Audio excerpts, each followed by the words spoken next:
Welcome to the Ricky Mathews Show from the Citizens Bank Studio. Hope you're having a great day as we all kind of barrel toward Christmas and the New Year. And as I say just about every time I mention that, where did 2024 go? Hey, listen, I wanted to share something with you. In fact, I'm going to share the whole study in an upcoming show, but there was this terrific study done by Norwegian University of Science and Technology about people with positive attitudes. And it was a big study group, 1,548 people, ages 13 through 77. And they studied, what it takes to have a positive attitude. And one of the most important things they discovered is that you have to have a growth mindset or a belief in growth associated with both higher willpower and passion, according to the study. And I'm going to break it all down for you in an upcoming show, but it said that passion and grit in individuals with high levels of growth mindset are different than in individuals who have a low growth mindset or a negative point of view. So do you have a strong belief in your future? Do you have a strong belief in where you're headed? And are you passionate about it? And do you have willpower? I call that willpower, incidentally, dogged determination. So once you set your goal, how doggedly determined are you to reach your goal? This Norwegian university literally measured that quality in people. And there's a lot to learn from the study. So I'll share with you more about it later.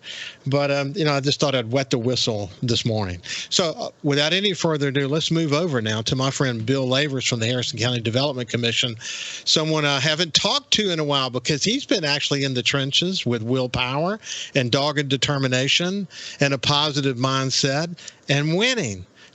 #winning. Do you ever get tired of winning, Bill? No, absolutely not. Rip Daniels, I was over at his station a week or so ago, and he's like, the thing about you love to win, and you're going to do whatever you can. And I'm like, yeah, it's true. I'm going to read you a text that Brandy, my right hand here at the office, sent me last night. She said, I've never worked for anyone so impatient, passionate, fearless, thinks outside the box, yet also has the craziest ideas. I'm so excited to be part of this ride, and it's about to get even more crazy. Thank you for everything. And my response to her was, I couldn't do it without you. Thanks for hanging out and not taking all those job offers, because she gets poached about every 2 weeks. Yeah, so, listen, you have to have a strong staff and belief in your staff to be successful. All across coastal Mississippi, you have Hancock County Port and Harbor group. Then you have the Jackson County Economic Development Foundation, and then you have the Harrison County Development Commission, and all have different approaches to how they focus on economic development, but they all focus on economic development. In the case of the Harrison County Development Commission, they are involved in land, they're involved in utilities, and have a multifaceted approach. You also have to have a commission that works with you, and you're kind of blessed with a really good commission right now, aren't you? Now, and I have been. Your previous guest, Frank, was a former commissioner. I could go through Shorty Sneed.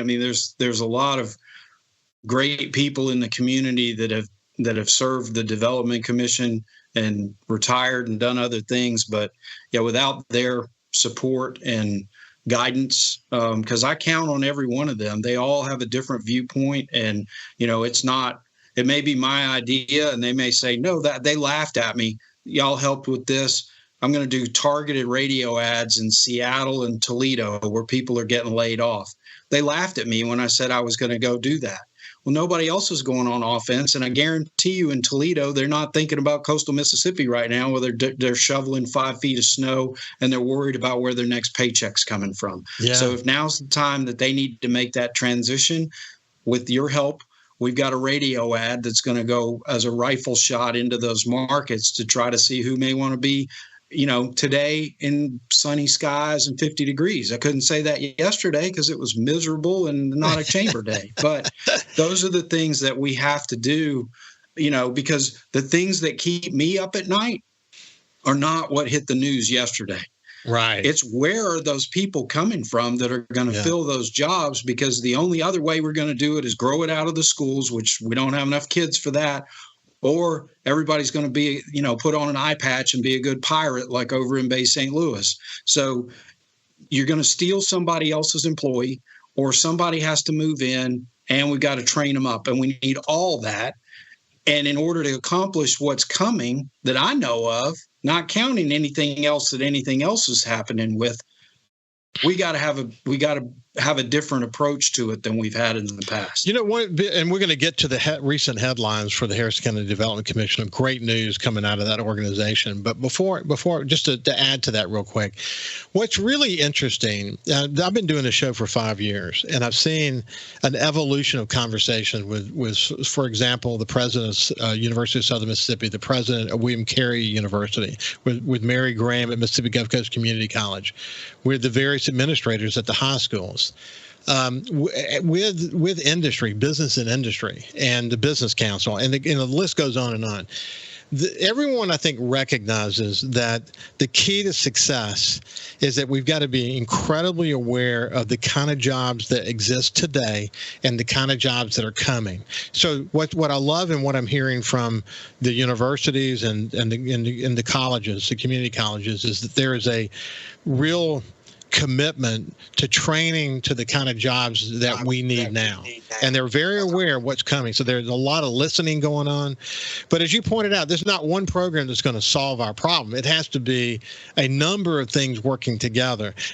I think inside of Mississippi, I think maybe those programs will cause less people to want to leave the area. That we can maybe stop some brain drain with that.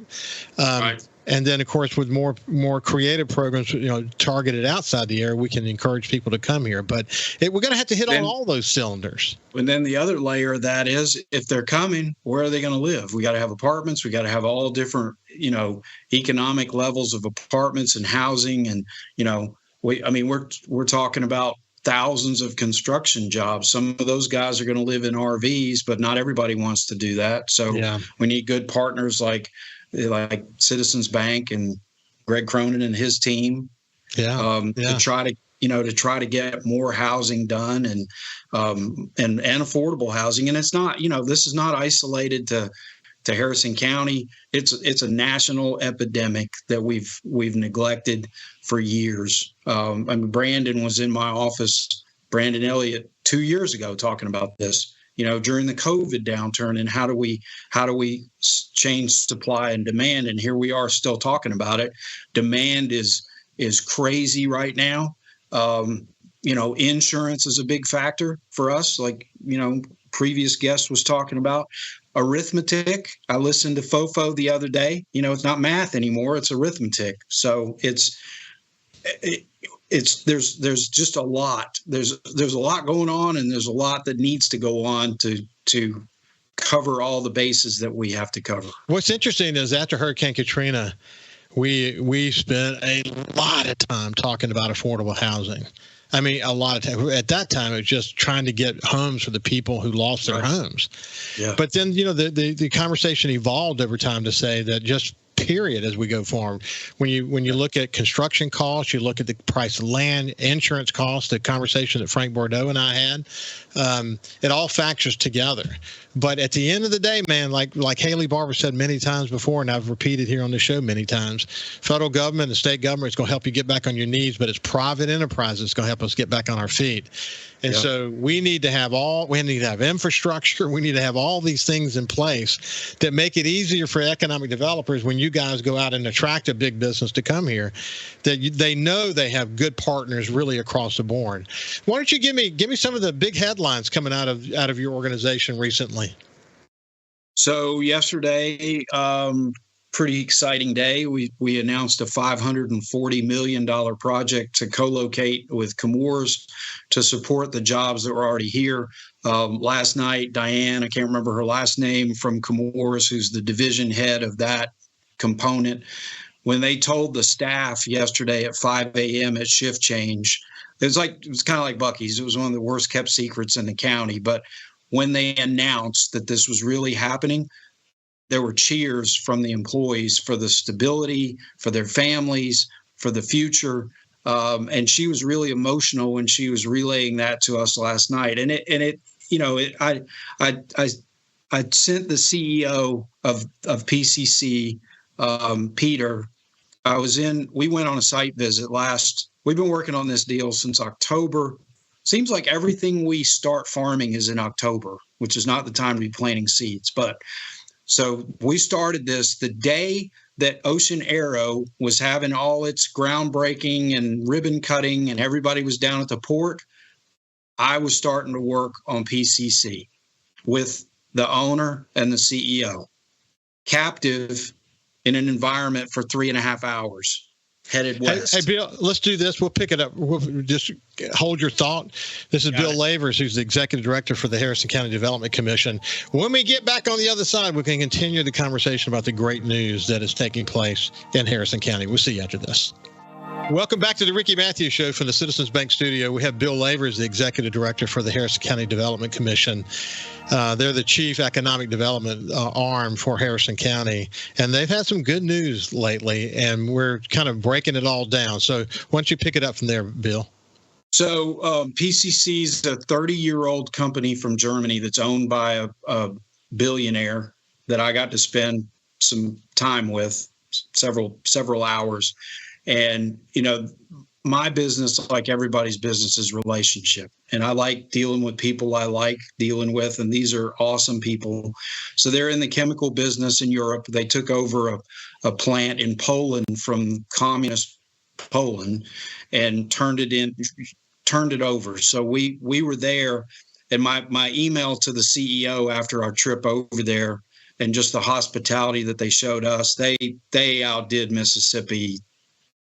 I mean, we had a cake with the state flag on it. I mean, it was handmade by the ladies at the plant. I mean, it would be hard for us to match their hospitality. Anyway, we went to Marlon Ladner and I went to the Berlin Orchestra. We didn't know what we were doing, didn't understand the language, couldn't read the program, got in without any tickets.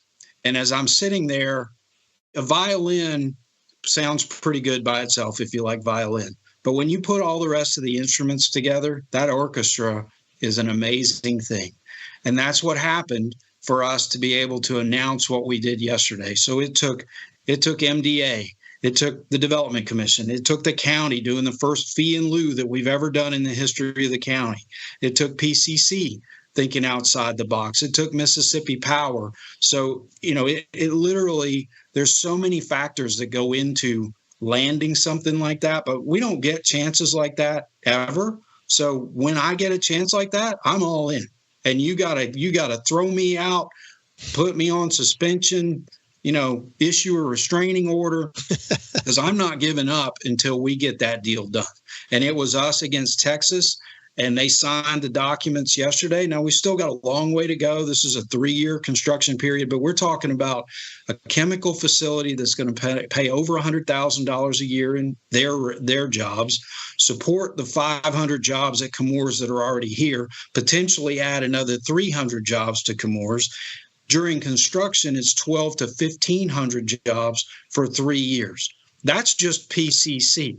I have a pipeline right now that's not just fantasy. These people are here. Frank Bordeaux has a customer that we met on Friday, $33 million deal, new technology coming to Seaway Road. Awesome group of people. Can't wait to see if that does all the things that they think they're going to do because they've never done it before and they're going to try it here. I have an $830 million pipeline of 10 deals, including Buc-ee's, including PCC. We've never had that level of volume in 20 years of business.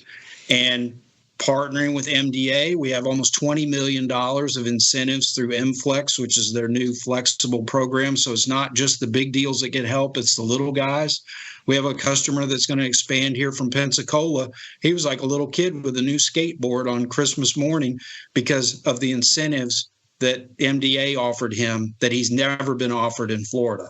So I want to do an infomercial with him for other small businesses.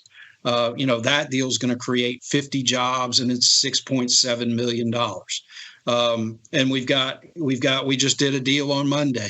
We've got a methane expansion on the landfill at Pecan Grove for $65 million.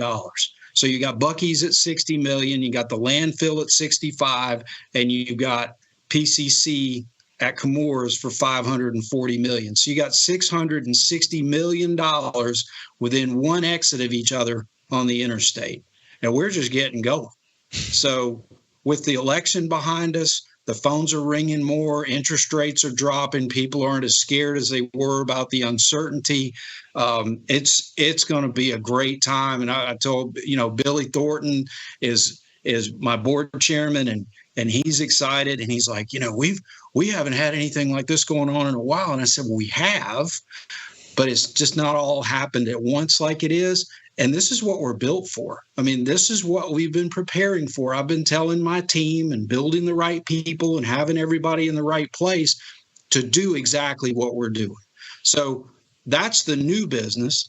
The existing business that we've got we just got a Restore Act from Governor Reeves for $2.7 million to go into our rail yard, that we've got $3 million coming from Senator Hyde-Smith's office. So we've got $15.2 million worth of grants that are awarded that we are going to implement in the next year. Now, this year, we did $3 million worth of grants, which is $3 million more than we've ever done in the history of this organization. So by January, we will have completed a $3 million bulkhead, $2 million. We've already completed $2 million worth of rail restoration. So we did basically 3 or 4 grant programs this year. Next year, we have 6 for $15 million with the same number of people, but we're built to handle it. And I want more. I'm still applying for grants. We applied. There's one due on the 13th that we're applying for. So, we're in it to win it. Yes, I compete. I love to win. Natalie from WLOX called me this morning. She said, how do you feel today? And I said, well, it's another day. We don't have an announcement. I don't know what to do today, but we got plenty to do. We're not coasting. Everybody's like, oh, it's the holiday. No, it's not the holidays. It's foot on the gas. Let's go. I've got to show a property today at 1:30. Can't wait. It's a beautiful day. I'll be out in the sun. That's But Bill, you said this well. And that is that you have to hit on every cylinder. Every major constituent, every stakeholder has to be at the table, has to be fully engaged, has to be equally determined. And I've often said of Governor Reeves, at the state level, that, and you look at the micros and the macros across the state. When you think about if you were to add up all of the economic development projects for the state, what's happening here and what's happening across the state, it's billions and billions we've never seen anything like that. Joe Max Higgins said on my show that used to be, we'd get excited in a state project of $1 billion. Now that's not enough on the state level when the state's involved.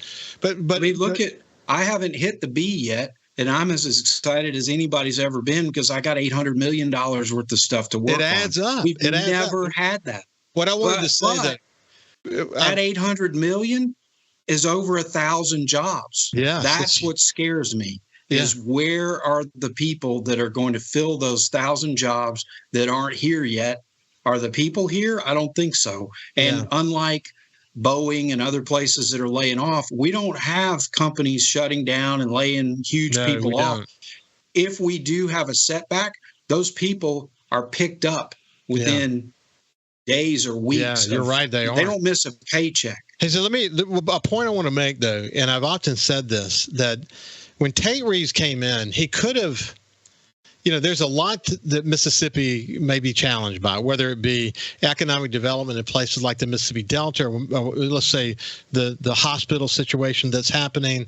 There's a lot. And certainly some work has been done in those areas. I don't want to short shrift that some work has been done in those areas. But he realized that the biggest commitment that he could make is in economic development. Bringing high-paying jobs to Mississippi is going to lift the tides for the entire state. And it's true that happens. It really does. The point that you're making about your $800,000 in investments, $800 million, in investments, and what that means for bringing people to the Mississippi Gulf Coast, it's undeniable. And in order for the governor to do that, he has to be doggedly determined. Like I said at the beginning of the show, he has to say, my legacy is going to be this, and it will be that. And then Bill Cork at the MDA has to be all in and has to be a monomaniac on a mission. But from the governor down to you name whoever you want to do on the local level, everyone's got to be in sync together. When they are, it makes a hell of an impression on the client that you're trying to encourage to come here. And there's a lot of, it sounds easy, especially on the day after you've just made a huge announcement that you've been, Germany's 7 hours ahead. I got a text message at 3:47 Monday night from my counterpart in Germany. It didn't have anything to do with the deal. He's checking on the Winter Classic because his daughter loves horses and they're going to come for that. So there's a lot that goes on behind the scenes. There's a lot that goes on behind, even at my level. Yes, we have board meetings every 2 weeks or more, depending on how busy we are. But the work that goes on with Brandy and Pam and Lori and Marcia, who's retiring after 19 years at the Development Commission and will be a huge loss for us, Michelle, Jason. I mean, I can get into the weeds and tell you about our sewage treatment plant that we had to do a transplant for in the last 3 days and cross our fingers that we pass the test that we've got to take on Friday. So, there's crazy stuff that happens every day, but we love it. You wear a bunch of different hats. You've got the utility business that, it has its demands, and you have your important customers that are part of that. Hey, when we come back on the other side, we'll continue our conversation with Bill Lavers from the Harrison County Development Commission. We'll see you after this. Welcome back to the Ricky Mathews Show from the Citizens Bank Studio. I'm really enjoying my conversation with Bill Lavers. I don't care if we're talking about economic development on the state level or the local level or the county level. However we talk about economic development, anytime we talk about economic development, it's a good thing. And what's cool about what you've done a good job of kind of not necessarily telling me who, but giving me a sense of, for years now, the kind of activities that are happening behind the scenes, and a lot of confidentiality. You guys sign NDAs, and you wish you could tell the world, but you can't, and so on. But the reality is it's a long haul. And I'm curious because you guys have a tendency to have a sort of a code name for a project. What was the code name for this project? The customer named it Mockingbird for the state bird. I've been opposed to things that fly or swim because they tend to go away. So the state named it Sand. So we took Sand instead of Mockingbird and didn't tell the customer. And so right now we've got a Sand, a Helio, a Toro, an Astro. So we've gotten away from the, mobile project names. Bucky's was Castor, which is French for beaver. Beaver thought that was funny when he saw her. But going back to, there's a lot. I love doing things that I haven't ever done before. It's kind of what makes me tick. But it scares people. When you go to the county and you say, hey, we're going to do a fee in lieu like everybody else, like Continental Tire and Nissan. Explain for people who have not heard that phrase before, explain to them what that is. Okay, I'm going to try to explain it on a first grade level because it's complicated. Yeah. So basically, you pay a fee in lieu of the taxes you would have paid. So instead of getting a traditional abatement, you're going to pay a third of what you would have paid in traditional taxes. But it also affects the schools. So there's a caveat there. But so we went, Nathan Barrett was concerned that we hadn't done this before. What are the schools going to think? Well, there's about a 3-second conversation. It's like, look, if this comes, you get this. If it doesn't come, you don't. Okay, when do we get that? Well, you don't spend it yet because it's still going to be a couple of years before you start seeing it. And they're like, we're in, no problem. So, for example, Pass Christian School District is going to be the direct beneficiary of the PCC announcement. And full disclosure, if not for Chemours and that 45-year relationship and all the things they did behind the scenes and them being here, PCC would have never known anything about Harrison County, Mississippi, period. Yeah. They were looking in Texas. It was probably better for them to be in Texas, but Chemours kind of leveled the playing field because they didn't want them in Texas. MDA, same thing. They met directly with the governor. They never met with the governor in Texas. And, it's when we get ready to go play the game, we are Heisman Trophy winning caliber people, no matter whether it's me or George or Blaine or Joe Max. Joe Max, I'd like to hear you and Joe Max, because I don't know how either one of y'all ever get a word in. But, when we go to play in Mississippi, we're playing and we're serious. And if you're not serious about us, that's fine. Go somewhere else. We'll turn you away. So the name, people aren't familiar with the name of this company. They don't realize it's a company that's already doing business here. So when they hear it, they think of a new chemical company of some sort. And don't we have enough chemical companies? How do you, when you hear that from somebody, how do you overcome the objection of that? Well, we haven't had any objection yet. So thanks for putting that out. I'm just kidding. Yeah. But the benefit is right now we've got chlorine tankers on the railroad headed to that plant every day to produce what Chemours produces. There are 3 Chemours plants in North America, one in Mexico, one in Tennessee, and one here. Tennessee already has a co-located chlorine inside the fence 15 years ago, no issues. So the benefit to the local community is those hazardous materials are not traveling down the railroad to get to the plant. Yeah. When they do, there'll be a new ship that comes into the port of Gulfport that offloads salt to make the chlorine that gets railed to the plant. That's non-hazardous. When the byproduct of the chlorine leaves the plant, it's basically, I can't remember what it's called, but it's Drano. So it's going to head to Georgia in rail cars at about 20 a day to work in whatever process of the paper mills. So we're taking hazardous off the rail and putting non-hazardous on the rail, which creates even more jobs in the neighborhood. So the other big benefactor in this deal is CPKC and CSX. So we haven't even talked about that. So, we've, and the port, I mean, it's all, I tell everybody all the time, when you come to South Mississippi, if you take the cover off of baseball, that's how tightly wound we are. Everybody's related to everybody. Everybody knows, everybody knew that this company was coming. They just didn't know who they were or where they were. This is a 30-year company that 30 years ago, when Mr. Prusner, the founder, needed money and the banks wouldn't lend him any money, he started venture capital in Germany before venture capital was cool. Today, he has 10,000 investors that love being investors of PCC. He does deal with banks, but he still deals with his investors that got him there. He has a party every year at the corporate headquarters to celebrate his investors' relationships. These are the people that we're dealing with. That, when you have a German CEO hug you, that's not normal. Yeah. But that happened. That happened last night. Yeah, the relationship is powerful. Yeah. Yeah. And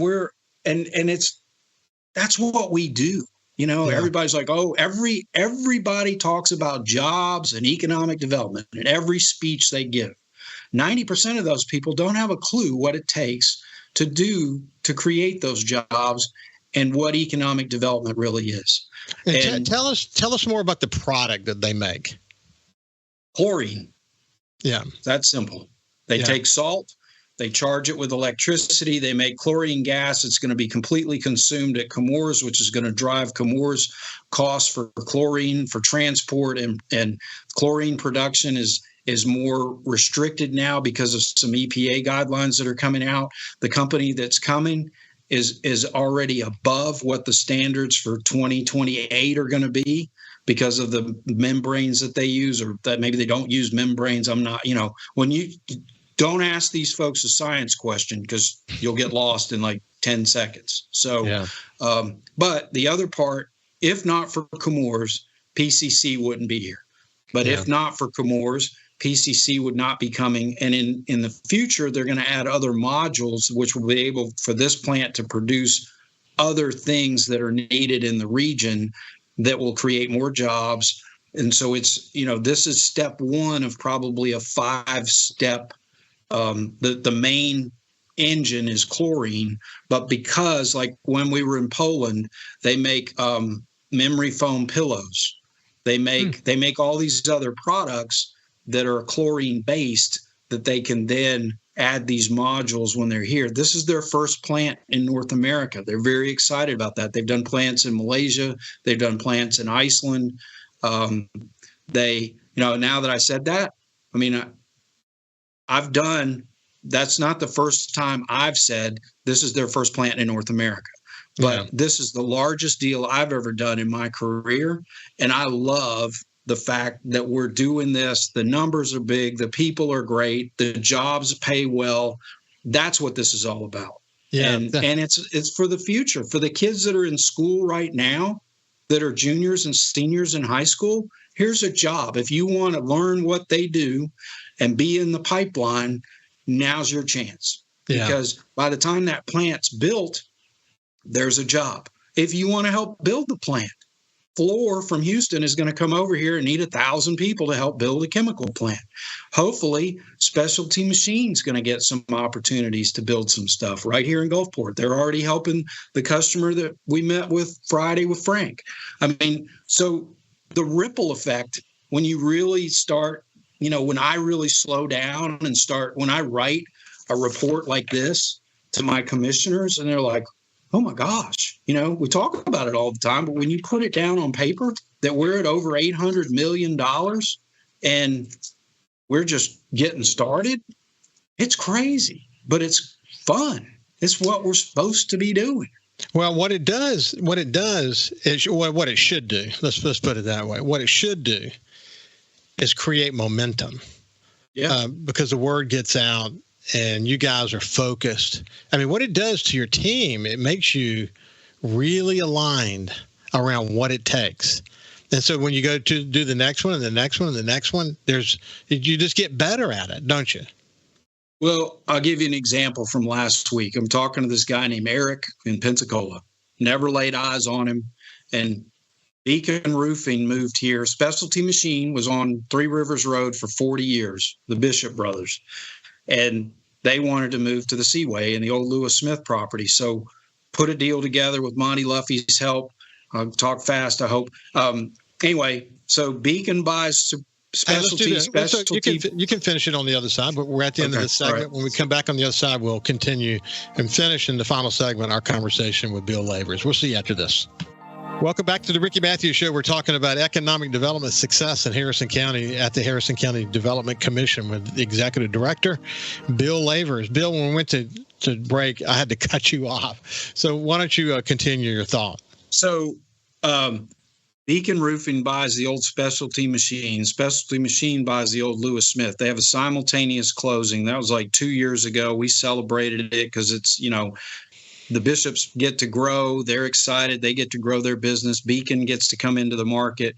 So last week, Eric is having lunch with some guys in Pensacola, and he mentions Gulfport. And they're like, oh, are you dealing with Bill Lavers? And he's like, yeah, how'd you know? And he's like, oh, we dealt with him on our deal, and it's the Beacon guys. Well, Brandy won a driver at Beacon's open house. She doesn't even know what a driver is, because she doesn't play golf. But so Eric has Brandy's driver that he's going to bring to the closing for the deal that he still owes me the signed contract on today for his expansion here in Gulfport. And he's the guy that is like a kid with a skateboard on Christmas morning because of the incentives that MDA offered him that Florida never did. So it's a small world. And he just volunteered. I never would have known that had he not told me. And last night I walk into the room and this lady's like, you're Bill Lavers. And I'm like, yeah. And she goes, we wouldn't be where we are without you. Ricky Fritz, this and that. And he's the government guy from Comores. I've got to have spies everywhere. I've got to check my story with Michael at the company. I've got to check my story with Peter at Jeff at PCC. If they match, good, we're on track. If somebody's off, I got to do something to realign us, So it's fun. It's a game. It's great to win. And you have to do stuff that you've never done before, and you have to embrace it. And I love it. That's what. Well, listen, congratulations to all you guys. We got just a short time left. What's the latest on Buc-ee's? I was the first. I had to be at a meeting in Ocean Springs, and then I drove over the bridge. So we've got to get some lighting out there. The bridge is back open, so the neighbors are pretty excited. The plant manager from Comores that I was sitting next to last night is very appreciative that he can go back to the Mexican restaurant because he lives in the Oaks. So it's the little things in life, you know, that you don't have to take a 20-minute detour. Hopefully it's May. Stan was here. We had to get a variance for the sign on the interstate, and the crowd in planning and zoning almost gave him a standing ovation. So, you know, there's a lot of excitement behind that. The manager is moving from Baldwin County. She's the assistant manager. She's going to be the manager here. They promote from within. Incredible people to deal with. Just, you know, that's the kind of the joy. I mean, I've got some jerks I deal with, and they know it, and I tell them. But the majority of the people that I get to deal with are just awesome people. Yeah. And I will do anything I can to help them be successful. And so will everybody on my team. It's such an amazing business model. And when we first started talking about Buc-ee's, I had never actually stopped at the one in Baldwin County, and have done so several times since. It is if you would have described the business model to me and said it was going to be successful, given the amount of investment that is required, I would have said, there's no way. So here's the what a winning strategy. When Stan was here at dinner, he was telling us, if you remember 20, 30 years ago, you used to go to an Exxon station or a BP station or a Gulf station. Well, all the big boys got out of the station business, and they started being taken over by Patels and Bhaktas, and nothing wrong with that. But you didn't know when you walked in. It may have Marathon gas, but you don't know what the bathroom is going to look like. Beaver said, I'm going to know what my store is going to be like wherever it is, and I'm going to have the cleanest restrooms. And he took a huge chance. Everybody thought he was crazy, and he built this store around the bathroom. That's how simple it was. And he wanted wherever you walked into a Buc-ee's, it was going to be exactly the same wherever you went. And the number one thing was it was going to have clean restrooms, and you could count on what you were walking into, just like you used to walk into an old Gulf station or a BP station. He took a risk, and man, has it paid off, because there's no way anybody can buy them out. They can't afford to, and they couldn't afford to sell to anybody else. They told me they're rapidly approaching. They've grown so much because they grow from within. They can't really add any more stores for a while because they've got to grow up the people that work for them. So again, it goes back to relationships. And I mean, I got a call in the airport. I was coming back from vacation, and it was a Texas number, and I sent it to voicemail. It was Beaver. Beaver called me and said, hey, well, please call me back. And I'm like that little kid on Christmas. I'm like, well, Beaver's called me. What does Beaver want? He needed to move the groundbreaking up a day because he had to go to a funeral. Yes, sir. We'll be glad to do that. I hung up. My wife said, what happened? I said, I got to move a groundbreaking up a day. And she's like, how are you going to do that? I said, I don't know, but we're going to do it because Beaver wants it that way. Hey, listen, I can't wait for coastal Mississippians to see that. If you've not seen a Buc-ee's before, you're going to be absolutely blown away by the scope and scale and cleanliness of it all. We're out of time, Bill. It's been a pleasure to catch up with you. Congratulations, my friend. Thank you. Now you know why I kept saying no, because I wanted to wait until I had some Thank you. I really appreciate cool stuff to talk about. It's been a pleasure. Thank y'all for all you do, and Merry Christmas. And Merry Christmas to you too, my friend. Listen, have a great day, and we'll see you tomorrow.